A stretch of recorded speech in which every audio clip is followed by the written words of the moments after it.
We're joined now by former Shell Oil President John Hofmeister. He's now CEO of the advocacy group Citizens for Affordable Energy and author of Why We Hate the Oil Companies. He joins us from Houston. Good to see you. Thank you for the time. And are you surprised at all that BP's own investigation, at least based on our reporting, does point the finger at the company itself?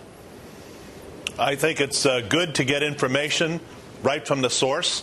I think there's still more to find out as this investigation goes forward.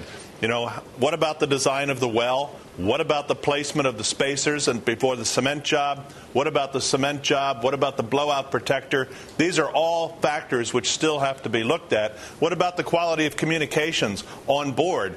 How did we ever misread these well tests? This is a basic behavior. This is a basic requirement of any kind of well drilling, and this really speaks to what a lot of people have been saying right along.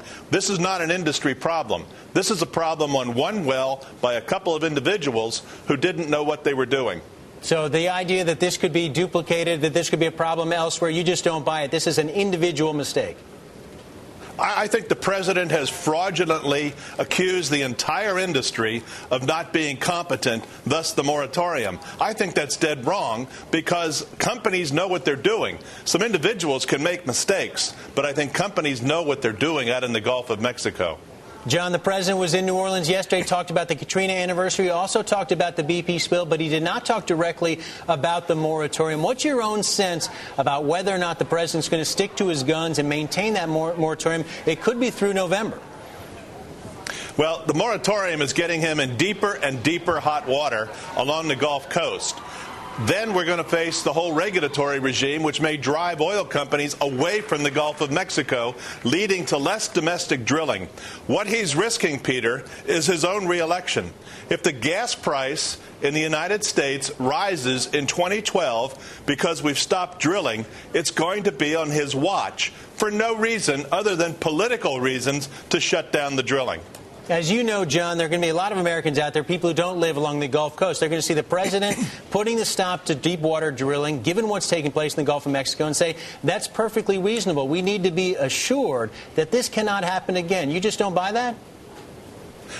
40 years and more than 40,000 wells speak for the safety and the discipline.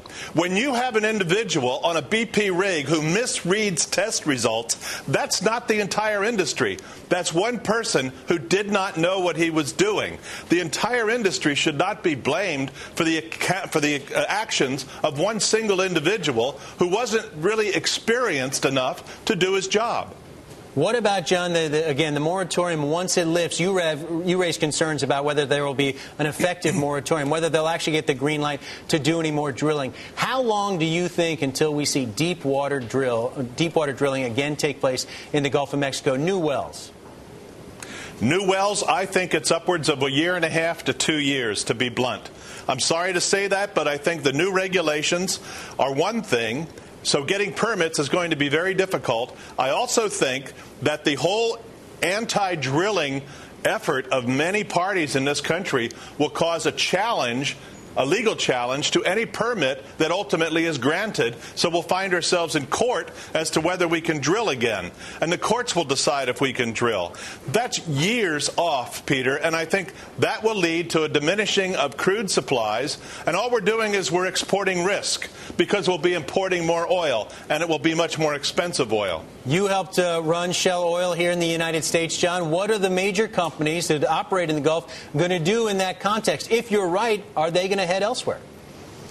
Well, the big oil companies have options around the world as to where they're going to spend their capital. Nobody needs to worry about the viability or the resilience of the big oil companies.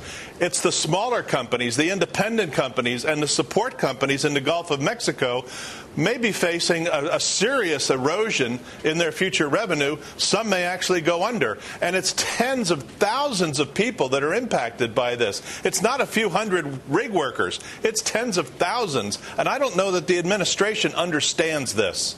John, let me just ask you finally, there is some talk in Washington, even along the Gulf Coast, the president could surprise you and others by lifting the moratorium earlier, perhaps before Election Day. Would that indeed surprise you? Would that make you reassess the situation? I think he really wants to lift the moratorium because he knows the trouble it's causing. Yeah. But what we don't know is the regulatory regime which will follow and how difficult it will be to get permits once the ban is lifted. I've got to cut you off there.